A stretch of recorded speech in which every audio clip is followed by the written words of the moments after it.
En la próxima lluvia, ¿mi casa se va a inundar?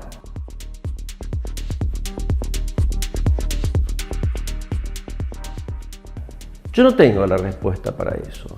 Lo que sí puedo hacer es, si usted presta atención y recorre todo este video, es desarrollar distintos aspectos que le van a permitir saber, de acuerdo a su posición geográfica en este núcleo urbano que es bastante extenso, qué posibilidades, qué riesgos, qué situaciones puede vivir en caso de lluvias extraordinarias. Les quiero recordar lo siguiente. En el año 2017, en marzo, abril, Santa Rosa sufrió una de las inundaciones más terribles que recuerde. Quedaron 700 viviendas inundadas, 3.000 personas fueron evacuadas y múltiples daños económicos que nunca fueron evaluados. No sé si usted lo recuerda, pero hay recortes de los diarios a los que usted puede recurrir para ver qué fue lo que ocurrió. Entonces, así las cosas, sabiendo usted quién soy yo, que mis opiniones corren solamente por mi cuenta, que yo soy una persona que ya está jubilada, retirada de la labor, pero que quiere hacer un aporte, yo voy a destacar 7 puntos en los que usted va a encontrar seguramente bastantes respuestas a sus dudas. ¿Cómo funciona un sistema pluvial? ¿Qué problemas produce en cada vivienda una vez que ha sufrido una inundación? Son muchos y bastante graves y conviene tenerlo en cuenta. ¿Quiénes son los responsables de que esto ocurra? Porque usted cuando construye, alguien lo autoriza, alguien le libera el terreno, alguien le dice qué es lo que tiene que hacer y usted actúa en consecuencia. Y vamos a ver dos cosas que no se dicen, no se mencionan, cuáles son la factibilidad técnica y la factibilidad medioambiental que tendría que tener cada sector cuando se libera a la construcción. ¿Cómo se hace un proyecto de desagües pluviales? No es una cosa tan complicada y la tenemos que acometer en conjunto, porque Santa Rosa y Toay no es que con la división política que tienen podemos decirle a la lluvia, mire, esto corresponde a Toay y esto corresponde a Santa Rosa. Lo más importante que usted va a escuchar aquí es qué zonas tienen desagües pluviales, estudios, proyectos y algunas obras, y cuáles no tienen. Seguramente usted va a tener su casa en alguno de estos lugares que no tienen, porque es mucho más lo que no tiene que lo que tiene. Vamos a hacer una serie de recomendaciones para los particulares, para nosotros como individuos poder decidir. Y también voy a hacer alguna recomendación para los funcionarios de la Municipalidad de Toay y de Santa Rosa y para que los tengan en cuenta en sus futuros accionarios.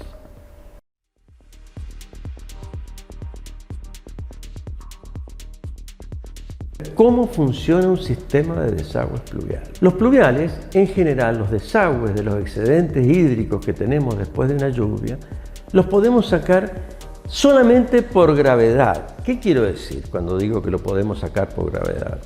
Que es necesario que el terreno disponga de pendiente, es decir, que escurre el agua de la parte más alta a la más baja. El área Santa Rosa Toay y su unión suburbana es una zona que no ha sido debidamente estudiada desde el punto de vista de los desagües pluviales. Es necesario que para que no tengan eventos desgraciados en el futuro, deberán estudiar y ver qué áreas se pueden corregir de las que están construidas y qué áreas no. Eso es importante que las autoridades, tanto de Santa Rosa como de Toay, puedan o deban tenerlo en cuenta. Hemos encontrado solamente 2 lugares donde depositar los excedentes hídricos: el Bajo Giuliani y la Laguna Don Tomás, que son los únicos puntos que tenemos para volcar el agua que nos sobra. La Laguna Don Tomás es sumamente frágil, es muy pequeña, es decir, hay una relación de 1 a 5. El Bajo Giuliani puede aceptar mucha más agua. Tiene un problema el Bajo Giuliani, y el problema que tiene es que está lejos y no tenemos pendiente natural. Tenemos que bombear el excedente de la Laguna Don Tomás para mandarlo al Bajo Giuliani. En el mundo que existen ríos, casi todas las ciudades que ustedes conocen, están al lado de un río o están al lado de un mar. Y ahí ya tenemos resuelto el problema, el excedente va ahí. Y ahora, ¿cómo funciona en lo particular, en mi casa? Llueve, cuando llueve cae el agua en el techo y del techo va al patio normalmente y del patio a la calle. Pasado un momento tenemos un río, hasta un punto donde la calle no puede conducir más agua porque no tiene sección, no tiene capacidad suficiente y tenemos que lograr evacuarla. Entonces, ¿qué se hace? Una zanja, un canal. Ese canal sigue escurriendo en el sentido de la pendiente natural que debería tener el terreno. Más adelante, cuando el volumen y el caudal es muy grande, pasamos normalmente a lo que conocemos como conductos subterráneos. Es decir, ustedes verán obras de hormigón de bastante dimensión que están enterradas por donde se conduce el agua al punto final. El punto final del 80% del área de Santa Rosa es la Laguna Don Tomás. Y el segundo punto final sería el Bajo Giuliani. Nuestro sistema de bombeo es muy precario. Estas obras son muy caras, no el estudio es barato y se podría cometer rápidamente, pero sí las obras que hay que construir son muy caras. También es cierto que una vez que tengamos el estudio de cada zona, podemos construir teniendo algunas consideraciones para que no se inunde cuando se construyan las obras. Desde que nos inundamos 2017 prácticamente no se hizo nada para mejorar la situación hasta ahora.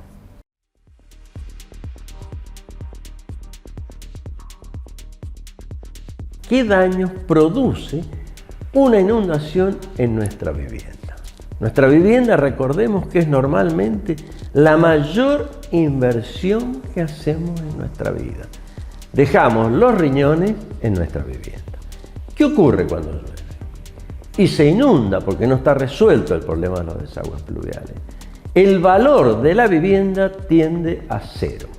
Es decir, vivienda inundada, vivienda radiada de la venta inmobiliaria, que cuando se inunda ocurre una situación realmente muy grave. Quedamos aislados ante una emergencia sanitaria. Por ejemplo, si llueve en exceso y tenemos rodeada de agua nuestra casa, no puede abordar una ambulancia, no podemos sacar un enfermo, tenemos problemas serios con la vida de las personas que habitan en esa casa para ser asistidos por los servicios de emergencia. Y tenemos otro riesgo muy importante. Ese riesgo muy importante es el de electrocutarse. Tiene medidas de seguridad, pero puede ocurrir que no funcione y tengamos alguna persona que sufra daño. Eso es muy grave.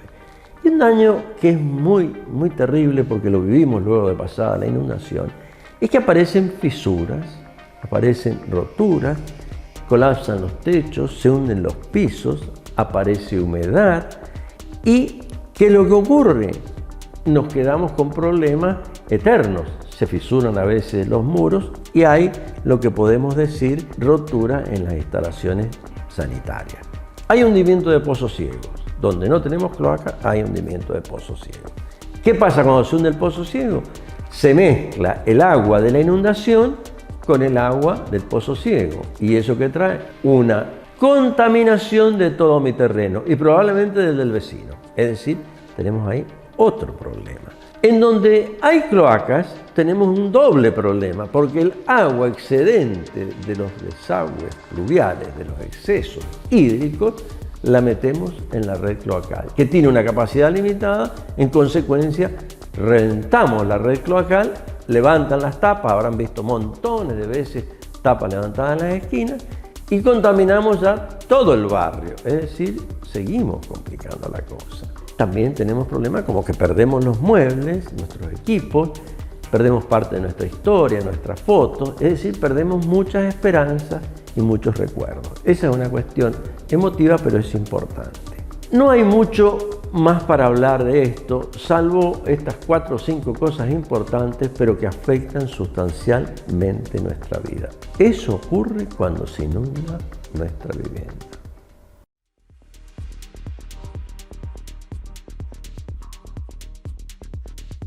¿Quiénes son los responsables de que nosotros tengamos que vivir esa situación? Cuando digo quiénes son los responsables, no quiero decir los culpables, que sí lo son, pero no vale la pena buscar culpables, sino es un orden que funciona así.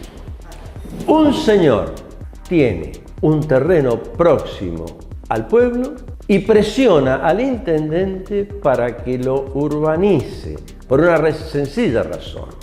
Ese terreno que vale $80.000 la hectárea, si yo lo puedo urbanizar, vale $1 millón la hectárea. Es decir, alguien se hace rico casi en papel. Es decir, alguien saca una resolución municipal y ese terreno pasa a valer eso. Pero así las cosas nos transfiere un pasivo ambiental y económico a las futuras generaciones. Pasivo ambiental porque vamos a tener efectos en nuestro medio ambiente, y pasivo económico porque vamos a tener una cantidad de dinero que poner entre todos para solventar esas obras. El intendente recibe lo que este señor le propone y lo analiza. Con los medios que tiene, estas dos intendencias no tienen suficientes recursos para analizar esta parte técnica del problema, y una vez aprobado, como se puede, pasa al Consejo Deliberante. Es el Consejo Deliberante el responsable de habilitar nuevos radios urbanos en una ciudad. Ese es el responsable. Son nuestros concejales quienes deben estar atentos a esta situación. También es cierto que trabajamos ingenieros, arquitectos, escribanos, agrimensores, contadores, agentes inmobiliarios, y podría estar toda la tarde mencionando quienes integran la cadena que convierte un suelo rústico en un suelo urbano.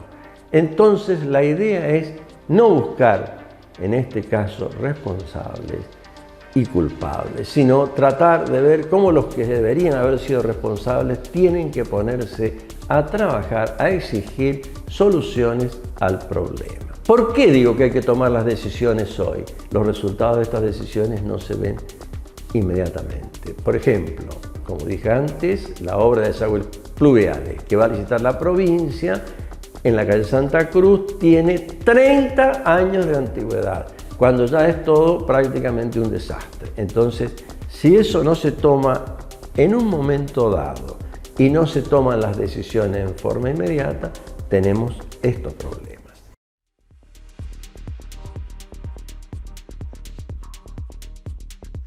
¿En qué consiste la obra de desagües pluviales? Porque hay toda una mística respecto de que esto es imposible o que es muy difícil. ¿Cómo se hace? En principio se elige lo que se denomina una lluvia de diseño. Por ejemplo, se elige una lluvia que tiene una posibilidad de ocurrir cada 10 años, por ejemplo, de 50 milímetros en 40 minutos. Esa es la lluvia de diseño. El agua que junte esa lluvia es la que tenemos que evacuar. Después se hace el estudio topográfico de toda el área. El área a relevar, en este caso en Santa Rosa Toay, en el conjunto, debe estar en el orden de las 6.000 hectáreas seguramente. Hoy, con la tecnología que hay, eso es sencillísimo. ¿Qué surge del relevamiento topográfico que se hace del área? Surge algo muy importante, que son las curvas de nivel. Es decir, que nos identifica lugares de igual nivel, y eso nos permite sacar lo que se denomina línea de escurrimiento. Es decir, por dónde podría escurrir el agua. Esas líneas nos van a indicar que por ahí no podemos construir. Es así de simple. Es decir, tenemos un área, ese área forma una cuenca, forma subcuenca, aparece en una línea de escurrimiento y una cantidad de agua. Ahí tenemos un dato que nos va a sacar ciertos sectores de la construcción y nos va a permitir proteger otros. Hay una cosa muy importante, y es lo que se denomina coeficiente de escorrentía. Es raro el nombre, pero es nada más que la cantidad de agua que llueve y la que escurre. Cuando el suelo es nuevo, cuando es húmedo, casi no escurre nada. Pero en la medida en que vamos construyendo, vamos impermeabilizando tanto las calles como los terrenos, y entonces el coeficiente de escorrentía cambia. Pasa a ser mucho más importante la cantidad de agua que escurre por la calle. Eso es lo que debemos estudiar. cuál es el último coeficiente de escorrentía que quedaría con una superficie toda urbanizada, y ese es el agua que tenemos que estar en condiciones de evacuar. Esos caudales y volúmenes en algún momento tienen que ir a algún lado. Ese último punto es el punto final, el área de sacrificio. Y es el primer terreno que tenemos que comprar para que nadie nos construya allí. Y queda del Estado para eso. Y ya eso no se toca. Todas las obras de desagües pluviales van a volcar ahí. ¿Qué es lo que ocurre cuando tenemos esta situación? Podemos empezar a hacer el proyecto, porque hasta ahora lo único que hemos hecho es un estudio. El proyecto normalmente se tienen alternativas, se elige una, esa alternativa que se elige se costea, se hace lo que se llama el cómputo y el presupuesto. Se compara con las otras alternativas a ver si es la más barata y luego con la vida. ¿Qué quiero decir con esto? Que ese dinero es el dinero que nosotros tenemos que invertir. Si el dinero es muy superior a todas las obras que vamos a hacer, no tiene sentido hacer este loteo. Aquí estamos ante una terrible pandemia de habilitación de terrenos a la venta que no tienen ningún estudio y que probablemente en 10 o 15 años tengan serios problemas para vivir. ¿Qué es lo que ocurre? Una vez que tenemos todo esto, que hemos decidido que ese proyecto es viable, podemos empezar a fijar los niveles de fundación de las viviendas en ese barrio, aún sin construir el proyecto pluvial. Pero sí teniendo en cuenta que en un momento van a pasar por ahí obras que tienen que estar por debajo de las casas, de los umbrales de las casas. Esa es la manera, en palabras muy simples y muy abreviadas, de lo que sería un proyecto de desagües pluviales.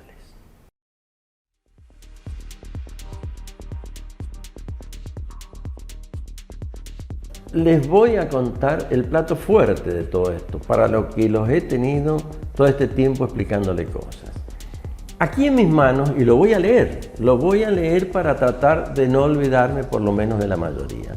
¿Qué zonas tienen desagües pluviales y qué zonas no tienen desagües pluviales?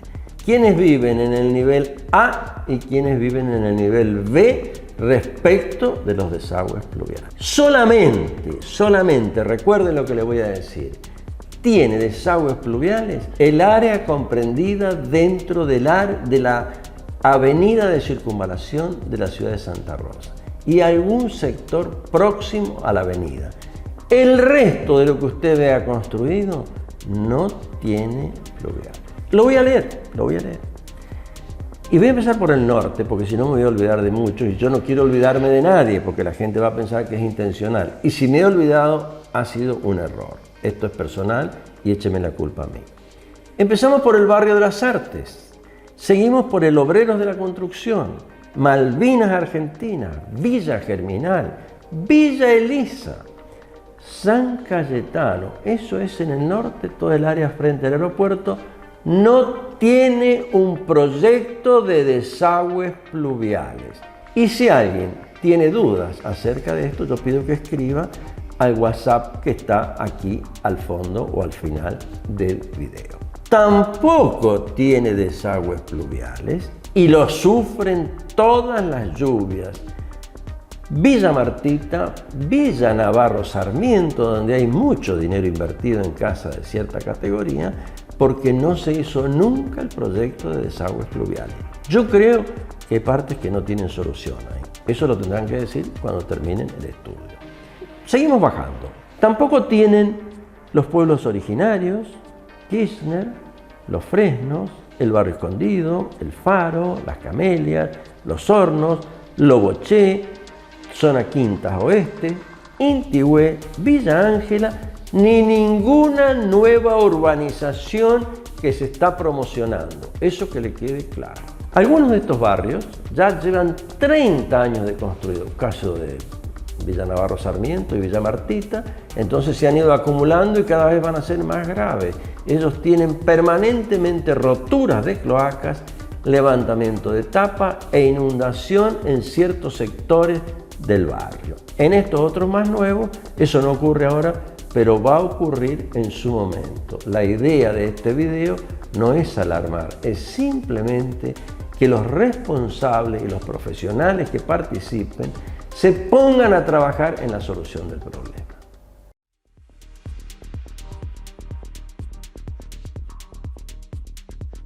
Bien, y aquí concluimos. Y vamos a concluir con recomendaciones para que usted pueda tener la posibilidad de elegir, en todo caso, o de saber qué es lo que le va a ocurrir cuando compre o instale o construya o amplíe su casa. Yo le recomiendo a quien no ha comprado aún el terreno y lo va a comprar en una zona que no tiene desagües pluviales, que por lo menos tenga 20 por 40 el terreno y que deje la mayor cantidad de superficie absorbente, es decir, que limite su casa y su pileta y su galpón a lo mínimo posible, que tenga donde infiltrar el agua, que ubique correctamente el pozo absorbente y el pozo de bombeo de agua. Esas son mis recomendaciones en ese aspecto. Pregunte a los vecinos, ese sería un segundo criterio. Usted va, le pregunta a los vecinos si ese terreno se inunda, si esa zona tiene dificultades o qué consecuencias hay con las lluvias. Ese es otro dato que le va a servir. Y uno muy importante es que inmediatamente llueva, agarre su bicicleta, se vaya caminando, en auto, que lo lleve un amigo, como pueda, y recorra el barrio y se fije y vaya viendo cómo funciona el escurrimiento de ese terreno natural. Eso es muy importante también. Otra cosa que le aconsejo es que consulte un agrimensor y pueda tomarle unos niveles y explicarle. Porque acá hay una cosa importante. Usted puede construir un barrio, ese barrio no se inunda, todo funciona bien, y viene un fulano y aguas arriba le construye un barrio y el suyo se empieza a inundar porque el señor o los señores de más arriba le tiran el agua a usted. Eso lo controla un proyecto integral de desagües pluviales. Y elija al vendedor. Lo que ocurrió en Toay hace 1 año y medio o algo por el estilo, que vendieron terrenos que no estaban aptos para el uso que le habían dicho a los pobres compradores, hay que elegir el vendedor. Hay vendedores responsables, hay personas que entienden bien el negocio y lo van a aconsejar bien. Eso tiene que ser una tarea que usted tiene que hacer también. Y pida, usted tiene derecho a pedirle a los 2 municipios involucrados el certificado de no inundabilidad, porque le van a cobrar un derecho de construcción, le van a habilitar eso como terreno urbano, va a después tener que pagar los servicios municipales, el impuesto provincial y todo lo que cargan. Entonces, como contraprestación, le tienen que asegurar que el terreno no se inunda. Y también pedir el nivel de fundación por escrito, que le digan en qué cota tiene que poner el piso de su casa. Yo, si no le dan ninguna pelota, le quiero recomendar que por lo menos levante el terreno donde va a estar el suelo, el contrapiso de su casa, por lo menos 80 centímetros del centro de la calle que pasa frente a su casa. Podrá inundarse el barrio, pero tal vez de esa manera usted evite ese problema. Esto es unas recomendaciones particulares, pero si quiere podemos hacer alguna recomendación general.